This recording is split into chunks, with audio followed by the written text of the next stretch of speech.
안녕하세요. 오랜만입니다. 일주일에 한 번이니까. 모든 답은 제시문에 있다. 비문학에서 가장 중요한데 응집, 집약하는 연결사, 연결어, 접속어를 정리한다. 요거는 선생님이 머릿속에서 만든 게 아니고 지금까지 모든 수능 기출문제를 토대로 해서 거기서 뽑아낸 거야. 따라서 여러분들이 비문학을 하다가 따라서를 딱 보거든. 네모칸 빗금을 빨리 치고 밑줄을 그어. 여기에는 100% 문제가 있어. 100%야 이거. 반드시 문제가 있고 또 밑줄을 그으면 실수를 하지 않는다. 실수가 현저히 줄어든다. 100% 문제가 있어 여기에서는. 자, 그래서 이게 친숙해져야겠다. 여러분들 중에 비문학을 아주 잘한다. 그러면 뭐 상관없어. 이거 할 필요도 없고 자기가 원래 하던 대로 하면 돼. 단 98, 96 이 정도 맞은 학생들은 문학에서 틀리는 거야. 비문학에서 틀리는 게 아니고. 선생님이 요즘 되게 기쁜 소식을 많이 접하고 있는데 그 기쁜 소식 중에 하나는 78, 80 이 정도 나오던 아이들이 92, 96, 98로 껑충껑충 점수가 뛰어오른 애들이 아주 많아. 근데 그 비결은 이거야. 이게 비문학 일치월장 기본완성에서 하는 강의 1장의 내용인데 이걸 시키는 대로 그대로 따라와서 적용시키면 비문학을 다 맞은 거야. 여러분들이 많이 틀린 15번, 16번, 44번, 26번, 질문 많았던 24번 이게 다 여기에 있거든. 여기에. 그래서 이거를 적용하는 게 가장 좋겠다. 자, 따라하세요. 따라서 그러므로 욕한대. 장난하냐? 다시. 따라서 그러므로 욕한대. 그게! 다시. 따라서 그러므로 욕한대. 이게 내 거가 되려면 열심히 해야 돼. 결국 그 결과 궁극적으로. 자, 결국.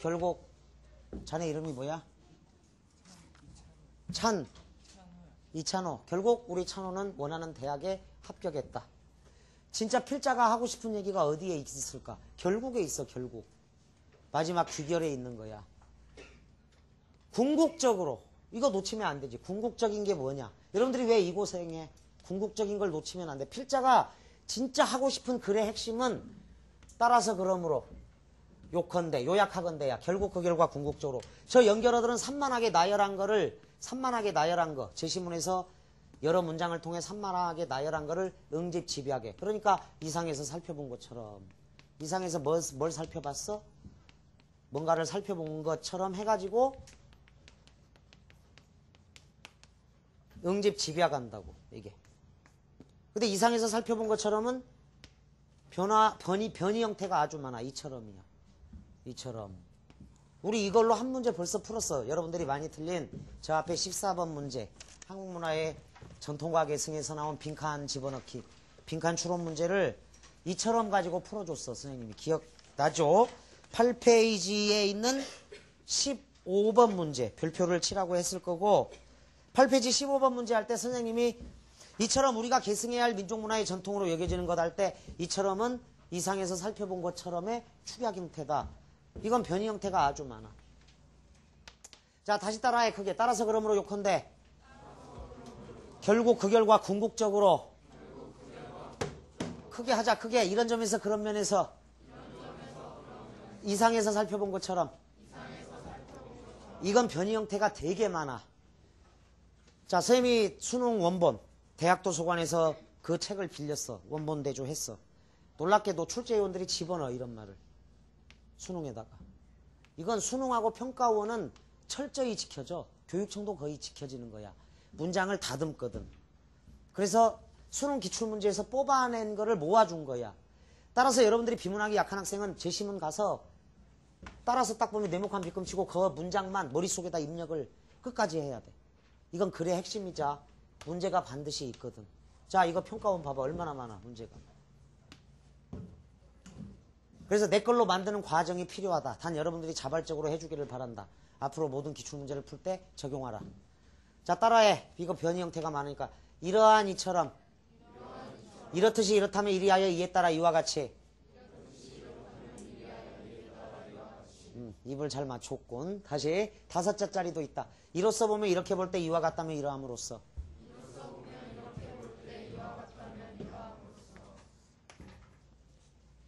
자, 초딩도 아는 게 독해에서 어디가 중요해?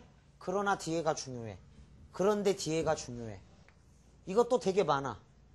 이번 6월 0806 평가원 문제들 중에 답이. 자, 몇 가지만, 한두 개만. 자, 그래서 그 학생들이 70점대 후반 3, 4등급 나오다가 이렇게 점수가 확 오른 경우는 비문학이 좀 어려웠다고 하지만 사실은 최상위권은 문학, 소설 쪽이 어려웠던 거야. 비문학은 다 맞을 수 있는 거라고. 비문학은. 그게 별게 아니야. 잘 따라오면 돼. 자, 16번 가장 많이 틀린 거. 자, 어떤 아이가 똑같은 비문학 일치월장 기본 완성 수업을 들었어. 들었는데 어떤 아이는 96점, 98점이 나오고 자기는 계속 똑같아. 80점.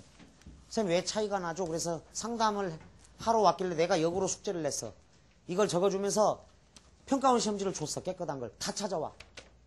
이거를. 다 밑줄 그어봐. 있는지 없는지 봐라. 라고 했어. 자, 16번 문제만 예를 들어서 보면 평가원 16번 문제는 아마 여러분들이 다 봤을 테니까. 자, 1문단의 마지막 문장. 그래서인지 현대사회는 소박한 연민조차 느끼지 못하는 불감증 환자들의 안락하지만 황량한 요양소가 되어가고 있는 듯하다. 2문단의 소결론이 이렇게 나왔어. 이런 조건에 비추어 볼 때야. 2문단 중간쯤에 이런 조건에 비추어 볼 때. 이런 말이 있어. 근데 요게 이렇게 볼 때의 변형이거든. 이렇게 볼 때의 변형이야. 이런 조건에 비추어 볼 때 현대사회에서 연민의 감정은 무뎌질 가능성이 높다. 이게 바로 16번의 3번 선택지고요. 3문단의 마지막 문장. 이런 정황에서 볼 때. 이런 정황에서 볼 때야. 3문단의 마지막 문장은. 이런 정황에서 볼 때. 연민은 그 어느 때보다도 절실히 요구되며 그만큼 가치가 높다. 이게 정답인 16번의 1번 선택지야. 연민의 가치가 높다고 했지. 연민이 많아진다고 안 한 거라고. 그 다음 마지막 단락 밑에서 셋째 줄에는 이처럼이 나오죠. 바로 이처럼 이게 나온다고. 이처럼 안전지대인 성 안에서 가진 것의 일부를 성벽 너머로 던져주며 자족하는 동정도 가치 있는 연민이다. 이게 16번의 2번 선택지야. 그래서 딱딱 이게 답이고 지우는 거야. 이렇게. 물론 이 문단의 각 문단의 첫 문장에 주목해라. 마지막 문장에 주목해라. 여기서 연민에 대한 정의는 시대와 문화, 지역에 따라 가지각색이다. 이게 이제 첫 문장인데 16번의 5번 선택지지. 1, 2, 3, 5. 그 앞에는 이제 뉴스 영화 있고 간접 경험으로부터 연민을 갖기는 쉽지 않다. 이래서 16번의 4번 선택지도 따로 들어있어. 그런데 이런 것들이 이번 평가원 시험지에도 아주 철저하게 다 들어있는 거야. 이거는 기출문제를 가지고 정답이 되는 거를 뽑아냈는데 여러분들이 많은 시간이 걸리는 일치 불일치 문제와 추론에도 들어있다. 미루어 알기 형태도 선택지에 골고루 분산시켜버린다. 각 단락의 핵심 내용이 여기서 나와. 16번, 15번도 안 틀리고 그 경우에 24번 문제도 기술 영역에 그러나 좌우선의 길이는 측정이 어렵다에 있고 26번 답도 과학기술 그런데 측정은 항상 오차를 가지게 마련이다. 이런 데 다 있어. 집에 가서 비문학이 어렵다고 느끼거나 여러분들이 비문학 때문에 말렸다라고 느끼는 학생은 여기에 있는 걸 잘 일일이 문제를 풀 목적으로 하지 말고 가서 내가 어디에 초점을 맞춰서 봐야 되는지를 측정을 해보세요. 그러면 선생님이 의도한 것을 찾아낼 거야. 그래서 비문학 기본이야. 비문학 일치월장 기본 완성이 기본이 아니야. 사실은 굉장히 작년 수능도 거기서 거의 다 나왔고 평가원 문제 이렇게 많이 있어. 따라서 여러분들이 자, 그 대성마임에게 질문 답변에도 어떤 재학생이 이렇게 올려놓은 것 같아. 올려놓은 걸 내가 읽어봤는데 답변이 그거야. 다 들었는데 비문학이 그대로다. 점수가 망했다. 근데 억울해서 선생님이 비문학 일장 해준 거를 펼쳐놓고 다 찾아보니까 다 있더라. 그런데 나는 시험 때 적용을 못했다. 자기와 총정리가 안 돼 있는 경우고 나를 반성한다. 그래서 선생님이 뭐라고 답변을 달아주겠어. 그 책 140페이지, 143페이지 뒤에 응용 문제가 있어. 또 응용 심화 문제가. 다 적용되게 해놨어. 그러니까 연습을 충분히 할 기회를 줘놨다고. 그러니까 여러분들이 이렇다면 딱 보고 네모칸 B급 밑줄. 근데 여러분들은 연습을 어떻게 하느냐. 지금 94 1차 수능 94 2차 줬죠. 오늘 96 줬지. 97 나갈 거 아니야. 다 이렇게 연습을 해. 그러면 이게 자유로워지고 되게 편안하게 내게 돼버리는 단계가 와. 그 다음부터는 이제 편해지는 거야. 이것만 눈여겨보라고, 이런 데만. 모든 답은 여기에 나오니까. 제시문에 있어. 단 모든 답은 제시문에 있는데 시간 안에 못 찾을 뿐이지. 시간 안에 찾는 연습은 계속 실전 훈련도 하고 비문학에서 이렇게 시간 단축하는 거야. 사실은 비문학에서. 이렇게 변이 형태 이해하고. 자, 따라해. 그러나 그런데 하지만 뒤에다 강세 넣어. 여기는 B에다 강세 넣자. A라기보다는 B, A가 아니라 B. 요건 대조에 쓰이는 거야. 10문제 중에 한 문제는 A도 알아야 돼. 그런데 상당수 문제는 B에다 초점을 맞춰야 돼. 별거 아닌 것 같지만 원래 이래. 필자가 진짜 하고 싶은 이야기는 결국 궁극적으로에다 넣고 초딩도 알잖아 이거. 그러나 뒤에가 중요하다는 거. 자, 그 다음 요건 약간 좀 더 봐야 돼. 따라하세요. 곧즉 다시 말하자면 이른바 이를테면. 여기는 좀 나이든 티가 난다. 전부 다 느리게 답변하는 경향이 있는 것 같아. 빨리 하자. 곧즉 다시 말하자면 이른바 이를테면. 이게 상위 구조야. A가 중요해. 일반적 진술이야. A가. 그러나 글쓴이는 독자를 이해시켜야 돼. 따라서 부연상술하게 되는데 덧붙임이지 일종의 부연상술인데 부연상술임에도 불구하고 선생님이 수능 문제를 찾아서 뒤져보니까 실제로 우리 학생들 입장, 긴장된 시험장에서 우리 학생들 입장은 B쪽에서 더 독해시 이해하기 쉬운 정보를 여기서 얻어. 곧즉 다시 말하자면 이른바 이를테면 뒤에서 얻는다고. 우리 학생들 입장에서는 독해시 쉽게 이해할 수 있는 정보가 여기서 나와. 오히려 B가 더 중요해. 그런 측면에서 원래는 A가 아주 중요한 일반적 진술임에도 불구하고 곧즉 다시 말하자면 이른바 이를테면도 뒤에서 풀리는 경우가 더 많다. 이렇게 정리합니다. 독해시 쉽게 이해할 수 있는 정보는 오히려 B쪽에 있다는 것을 강조하겠습니다.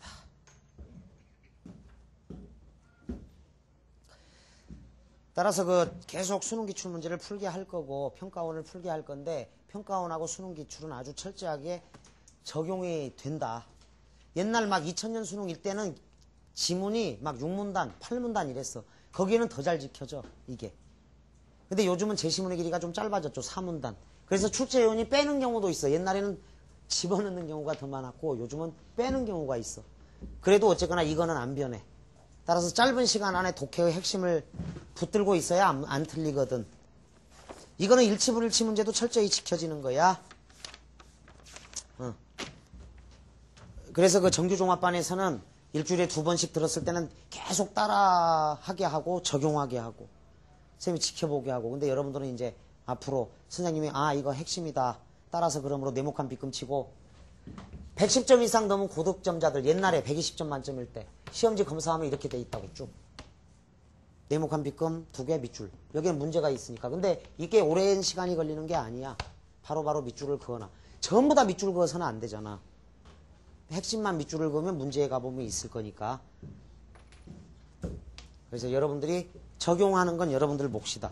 근데 일단 쉽게 적용하는 방법은 이번 평가원 시험지 깨끗한 거에다 한번 찾아보라는 거야. 수능도 찾아보고. 그러면 있어 문제가. 전체적으로 다시 한 번만 따라해. 따라서 그러므로 요컨대.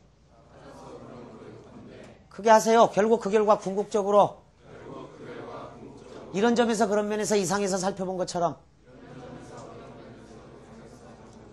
작아지네. 따라해. 잘. 세 자짜리 이러한 이처럼 네 자짜리 이렇듯이 이렇다면 이래야 이에 따라 이와 같이 다섯 자짜리 이로써 보면 이렇게 볼 때 이와 같다면 이러함으로써 가장 중요하다. 이게 가장 중요한 거야. 선생님이 왜 이렇게 악을 쓰는지 여러분들이 적용을 해보라고. 비문학이 자꾸 발목을 잡으면 선생님 이거 정말 중요하거든. 이거 알면 딱 열리거든. 자 있게 되면 비문학 시간 단축이 여기서 돼. 선생님이 왜 악을 쓰겠어. 그리고 이걸 따라온 애들이 정말로 비문학 쉬워요 이런다고. 추론도 있거든 여기에. 따라해. 그러나 그런데 하지만 뒤 A라기보다는 B, A가 아니라 B. 곧즉 다시 말하자면 이른바 이를테면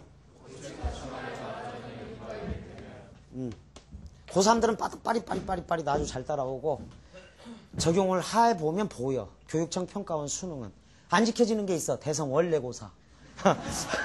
이거는 대성 원래고사는 그냥 책대로 내니까. 그리고 실력 파워리딩을 하라고 가르치는 시험이니까 안 지켜질 수 있어요. 덜어있기는 하지만. 그렇지만 교육청 평가원 수능은 지켜지니까 그걸로 연습하고 그대로 집어넣으면 돼. 이거를 딱 느끼는 순간에 아 비문학은 다 맞네? 이렇게 가는 거야. 사실은. 단 여기서 못 푸는 건 어휘. 그 다음에 적용하기. 예를 든 거 문제.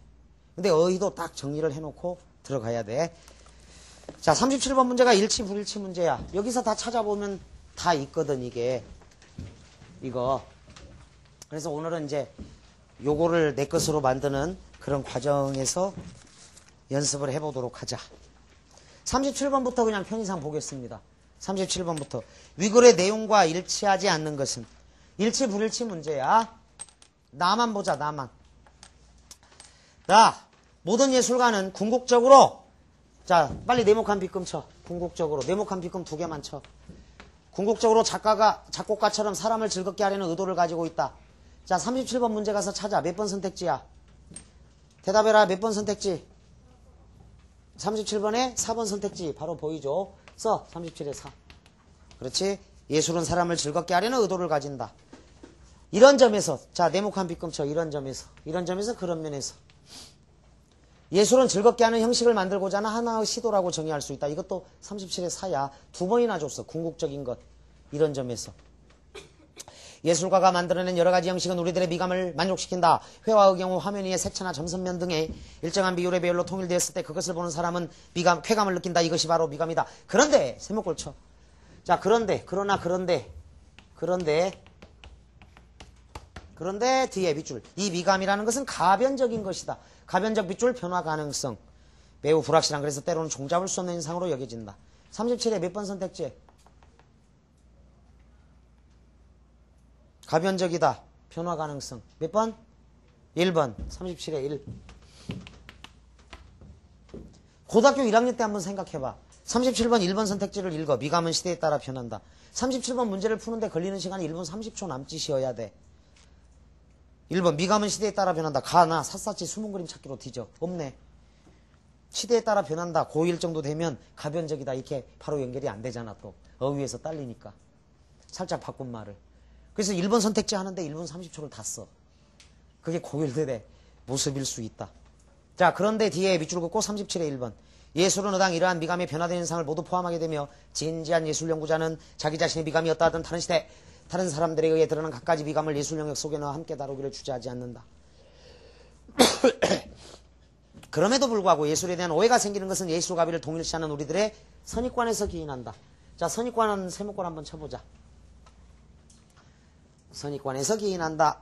우리는 항상 아름다운 것은 예술이다. 예술은 아름답다. 아름답지 않은 것은 예술이 아니면 따라서 추한 것은 예술의 부정이다 하는 식의 선입관을 갖고 있어요. 이와 같이. 자 이같이 네모칸 빗금 쳐. 이같이 예술과 미를 동일시하는 것이야말로 예술 감상을 방해하는 주된 원인이 되고 있어. 37에 몇 번 선택지? 몇 번? 이같이 예술과 미를 동일시하는 것이야말로 예술 감상을 방해하는 주된 원인이 되고 있어. 몇 번? 37에 5번 보이죠? 거기다 써. 37에 5. 심지어는 미적감 수행이 예민한 사람조차 예술작품을 감상할 때 부지 중에 알게 모르게 부지불식간의 아름다움이라는 기준을 앞세우려 들어. 자 선입견 동그라미 쳤지. 앞세우려 든다. 세모꼴. 선입견이죠. 이 같은 선입관입니다. 자 선입관을 봤습니다. 이 같은 거는 이 같은 선입관이죠. 선입관은 앞에 거야. 앞에 거. 선입관 앞세우는 것. 예술가 미라는 단어를 사용함에 있어서 일관성이 부족한 데서 기인하는 것이다. 우리는 여기 안 적어준 거야. 비문학 기본에 있는 건데. 자, 우리는 네모칸 빗금 치고 밑줄 그어. 마지막 부분에 우리는 오늘날이 있다. 이거는 과제 제시 플러스 주제와 결합된다. 한국인들은 마지막 부분에 우리는 오늘날을 집어넣었을 때 과제 제시 플러스 주제와 결합돼. 과제 제시 플러스 주제와 결합된다. 13번 문제에서 해준 거야. 확인해봐. 가서 있는지. 그러니까 독해의 규칙이 계속 나오게 될 건데 뭐 규칙이라고 할 것도 없어. 13번 문제에서도 선생님이 마지막 부분에 우리는 오늘날이 있다. 이러면 과제 제시 플러스 주제다라고 적어줬지. 이거잖아 또. 우리는 여기에서 미라는 용어에 포함되어 있는 극단적인 상대성에 유의하지 않으면 안 돼. 그래놨어. 이거는 부정의 부정은 강한 긍정인 거야. 원래 문장 구문상. 원래는 이래야겠지. 극단적인 상대성에 유의해야 한다. 이렇게 써도 돼. 글쓴이가. 그런데 유의하지 않으면 안 돼 하면서 굉장히 강조를 넣어놓은 거야. 이 문장에다가는. 왜? 부정의 부정은 강한 긍정으로 강조 문장이거든. 따라서 37에 몇 번 선택지? 몇 번? 37에 우리는 여기에서 미라는 용어에 포함되어 있는 극단적인 상대성에 유의하지 않으면 안 된다. 몇 번 선택지? 37에 그렇죠. 37에 3번 선택지. 다 나왔네. 37에 5, 3, 4. 아까 1. 그런데 뒤에 37에 1. 그래서 답이 2번이죠. B는 예술의 필요 충분 조건이다. 답. 근데 여러분들이 일치불일치 문제 이거를 그냥 제시문의 내용이 쉬우면 쓱 읽고 바로 풀어도 돼. 근데 상당수 평가원 시험이나 수능장에서는 쓱 읽고 못 푸는 문제들이 있잖아. 추론이 들어있거나. 이런 경우는 다 이런 식으로 따져야 된다고. 시간 안에 못 찾게 되잖아. 그래서 적용해서 찾아야 돼. 일치불일치 문제도 각달락의 소결론에 있어. 선택지가. 이 5문단짜리를 오지선다고 싹 분산시켜버린다고. 순서 뒤집어서. 이런 거라고. 이걸 지금 쉽게 느낀 거는 제시문이 쉬웠거나 선택지가 짧아서야. 근데 실제로 시험장에서는 쓱 읽고 못 풀어. 감, 느낌도 아니거든. 어려운 시험은. 따라서 37의 2번 필요 충분 조건이다. 근데 그 뒤에 또 곧즉 다시 말하자면 이른바 이를테면이 있어요. 즉 이꼴 관계해. 유의하지 않으면 극단적인 상대성에 유의하지 않으면 안 돼. 즉 곧 다시 말하자면 이른바 이를테면 즉 예술은 우리가 일반적으로 생각하는 아름다움이라는 의미의 미만을 추구하는 것이 아니기 때문에 미와는 필연적인 관계가 없어. 따라서 37의 2번을 고쳐. 필연적인 관계가 없다. 따라서 여러분들이 37번 문제를 모델로 삼아서 일치 불일치 문제도 특히 이렇게 일치하지 않는 문제 사실 불일치 문제는 되게 고마운 문제거든. 5분의 4는 일치하기 때문에 일단 다 일치한다고 하고 제시문이 어려운 경우에 가서 적극 활용을 해야 돼. 이건 제시문이 쉬워서 그냥 넘어갈 수도 있지만 37 답을 2로 하고 각단락의 소결론이 중요하구나.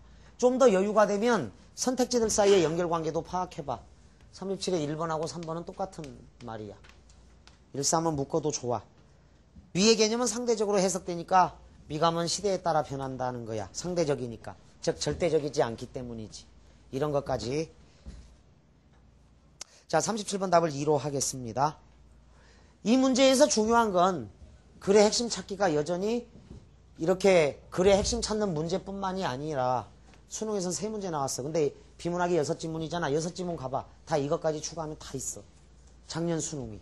이번 평가원이. 이번 평가원에서 0806 평가원에서 가장 쉬웠던 데가 난간이지. 난간. 한국의 난간. 없어. 접속어가 하나도. 하나도 없어. 거기에는. 그런 제시문도 들어 있기는 있는데 거의 어려운 거 대부분은 이게 지켜진다라고 생각하고 제시문에서 찾는 능력을 계속 여러분들이 활용을 해주면 비문학은 담아줄 수 있다. 쉬워진다. 단 어휘는 평소에 사전을 찾아라. 그러다 보면 3개월만 고생하면 어휘 문제는 열린다. 36번 문제. 풀이 방법이 여러 가지가 있겠죠. 일단 여러분들이 36번에 첫 번째 풀이 방법. 집어넣기 대입이죠. 집어넣기 대입을 할 거고 두 번째 풀이 방법은 이렇게 적용을 해보자. 그 얘기는 당대 예술은 물론 당대 고대나 중세의 예술도 고대, 중세 이 예술도 한결같이 흥미로운 관심의 대상이 됩니다. 당대, 고대, 중세, 고대, 중세, 근대, 현대를 포괄하는 말은 시대야. 시대. 따라서 이렇게 구체적인 시대가 나왔기 때문에 앞에가 일반적 진술이면 시대라는 말이 있을 거다. 개나리, 진달래, 장미, 국화는 꽃이야. 국어, 외래어, 중국어, 일본어는 언어야. 언어. 이렇게 상위 항목으로 가는 방법이 있어. 따라서 그 당대, 고대, 중세를 묶어서 시대라고 적고 그 앞에 시대가 있는 거를 찾으면 답이 보일 거야. 이게 두 번째 풀이 방법이야. 다만 여러분들이 이제 보기에 그가 있으니까 앞에 사람이 있어야 된다 해서 사람을 샅샅이 찾아보는데 5번만 사람이 없어. 그래서 5번밖에 못 지워. 그걸로 가지고는. 그런 대명사죠. 일반적으로는 집어넣기가 가장 좋아요. 일단. 근데 집어넣기, 가로 안에 집어넣기가 이제 매끄럽게 안 될 때도 있으니까. 자, 36번에 앞에 시대가 나온 건 3번 선택지 앞에 시대가 나왔으니까 일단 3번 선택지라고 정리한다.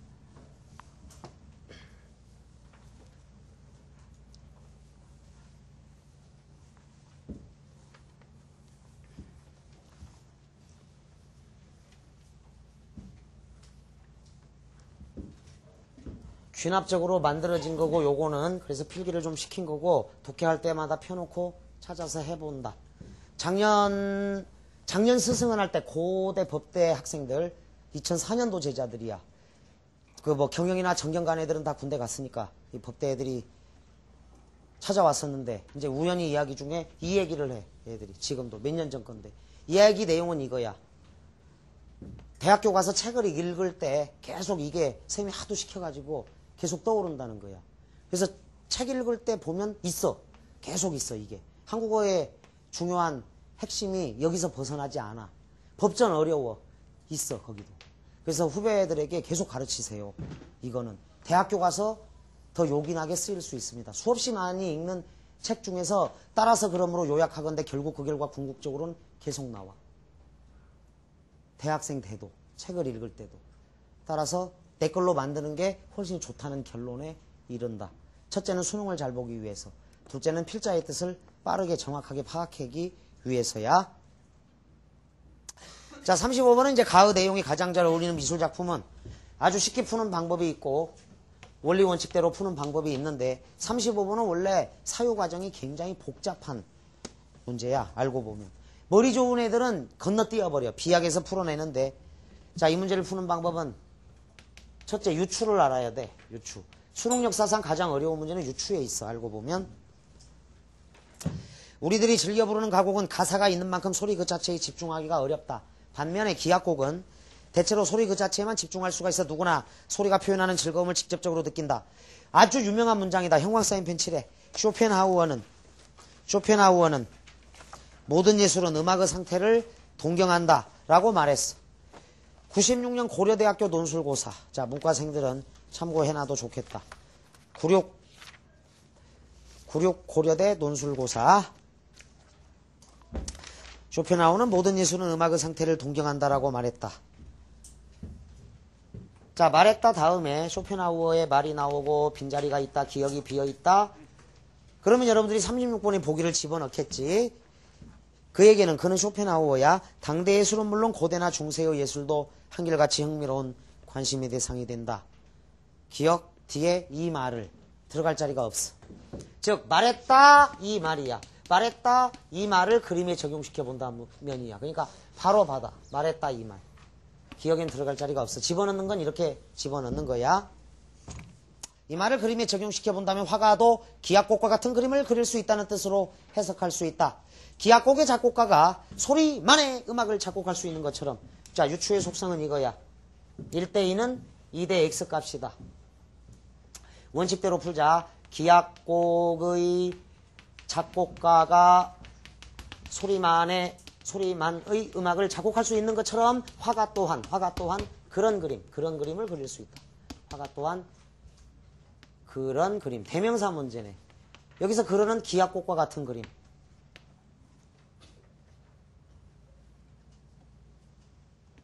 기악곡과 같은 그림.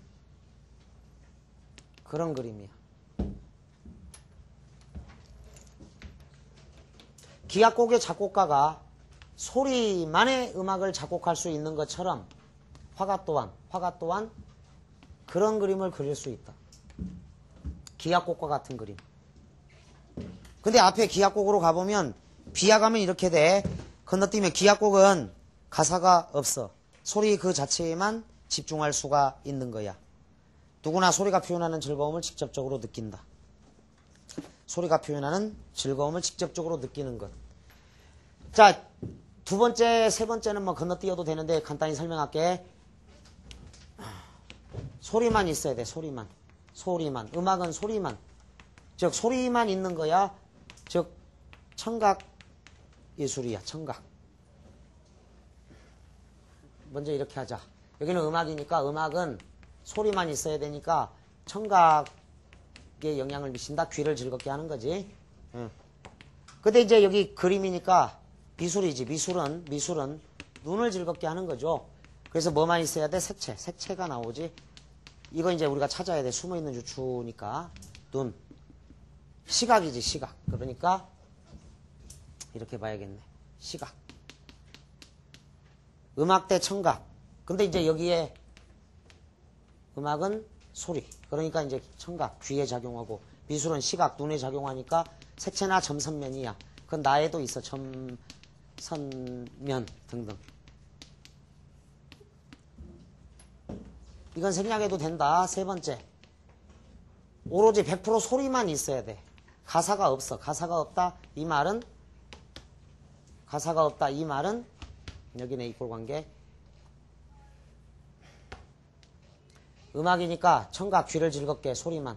미술이니까 색채, 점선면, 시각, 눈을 즐겁게. 소리만 있어야 돼. 그러니까 가사가 없다는 뜻이고 색채만 있어야 되는 거예요. 색채만의 예술이고. 자, 이 말은 네 번째 단계로 가면은 소리는 기악곡이야. 기악곡은 가사가 없어.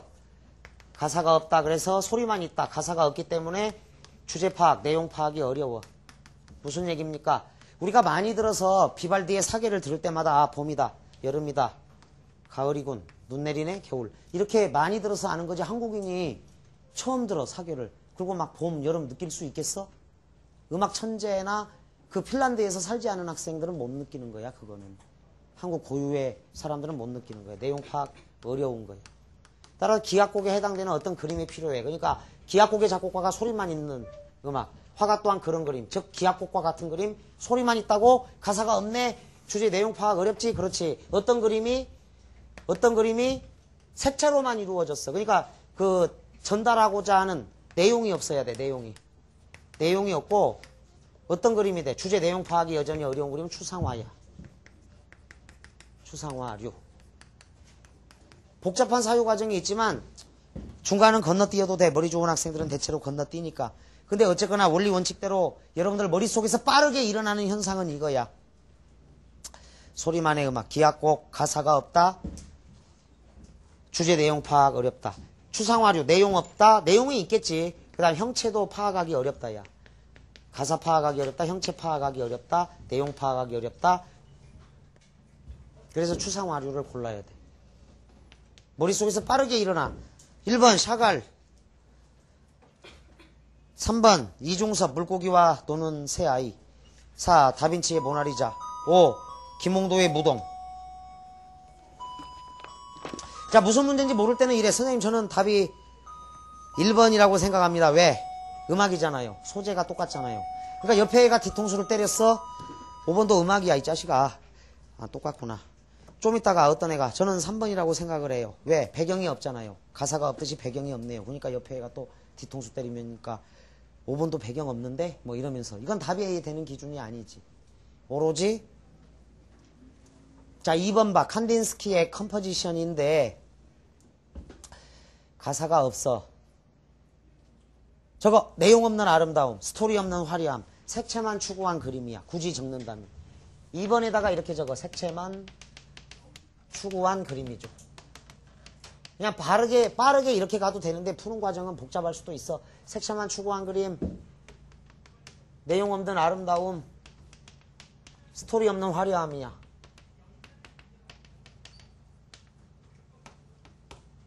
등등등등. 스토리 없는 화려함. 이게 2번 칸딘스키의 컴포지션 작품의 특징일 거라. 즉 음악 상태와 같은 그림. 학생들에게 이거 뭐냐 그러면 뭐 내 마음의 풍경이죠. 지옥 풍경 아닐까요? 물고기 같아요. 전쟁터 같은데요. 이렇게 다양하게 나와. 그 학생의 내면 상태에 따라 뭔지 몰라. 결과적으로 모른다 야 2번이.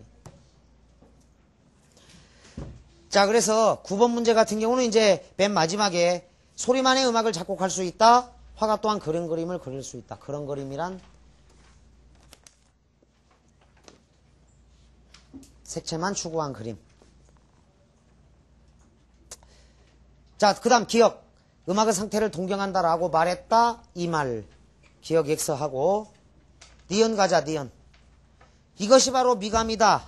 이것이 바로 미감이다. 이것이 바로 미감이다. 그리고 여러분들은 36번 보기를 집어넣을 거야. 니은 자리에다가. 그런데 이 미감이라는 것. 이 미감. 이거 바로 연결돼. 미감이다. 그런데 이 미감이야. 들어갈 자리가 없고. 다음. 디귿. 디귿 가자. 앞에 문장. 예술은 의당 이러한 미감의 변화된 현상을 모두 포함하게 되며 진지한 예술 연구자. 자, 사람이네. 진지한 예술 연구자는 자기 자신의 미감이었다던 다른 시대. 자, 시대. 당대, 고대, 중세 시대 있죠? 다른 시대, 다른 사람들에 의해 드러난 갖가지 미감을 예술 영역 속에 넣어 함께 다루기를 주저하지 않는다. 디귿. 그에게는 당대 예술은 물론 고대나 중세의 예술도 한결같이 흥미로운 관심의 대상이다. 아주 자연스럽게 어울리죠. 따라서 3번 디귿 자리에 디귿 전후로 해서 디귿 자리에 36번 보기가 집어넣으면 된다. 자, 그런데 나중을 위해서 한 가지만 더 정리를 하자. 또 다른 풀이 방법으로 세 번째. 한국어의 특징으로 서술부 중심이라는 게 있어. 한국말은 끝까지 들어봐야 돼. 서술부 중심. 잘 안 읽힐 때는 서술부만 본다. 형광사인펜 꺼내봐. 디귿 바로 앞에다가 이렇게 칠해봐. 다른 시대 다른 사람들에 의해 드러난 갖가지 미감을 밑줄 형광사인펜으로 예술 영역 속에 넣어 함께 다루기를 주저하지 않아요. 예술 영역 속에 넣어 함께 다루기를 주저하지 않아요. 보기 가봐. 왜? 왜 함께 다루기를 주저하지 않을까? 왜? 라고 적어봐. 그럼 보기에 바로 답변이 나와. 그에게는 당대 예술은 물론 고대나 중세의 예술도 밑줄 한결같이 흥미로운 관심의 대상이니까요야. 따라서 이 뒤에 한결같이 흥미로운 관심의 대상이다 하고 예술 영역 속에 넣어 함께 다루기를 주저하지 않는다 하고 일치하고 있어. 서술부가 일치하고 있다. 칠해도 예술 영역 속에 넣어 함께 다루기를 주저하지 않아요. 흥미로운 관심의 대상이 되니까. 따라서 10번 답은 3번이야. 근데 이렇게 풀리는 문제도 의외로 많다는 걸 알아도 한국말은 끝까지 들어봐야 돼. 서술부가 일치해. 서술부가. 나는 멋진 사람이다. 뜨거운 가슴과 차가운 머리를 가지고 있기 때문이다. 그거는 멋진 사람이라는 서술부를 뒷받침하는 문장이야. 뒷문장은 적어봐. 뒷문장은 앞문장의 서술부를 뒷받침한다. 이렇게 적어도. 뒷문장은 앞문장의 서술부를 뒷받침하는 거야. 서술부를 뒷받침한다.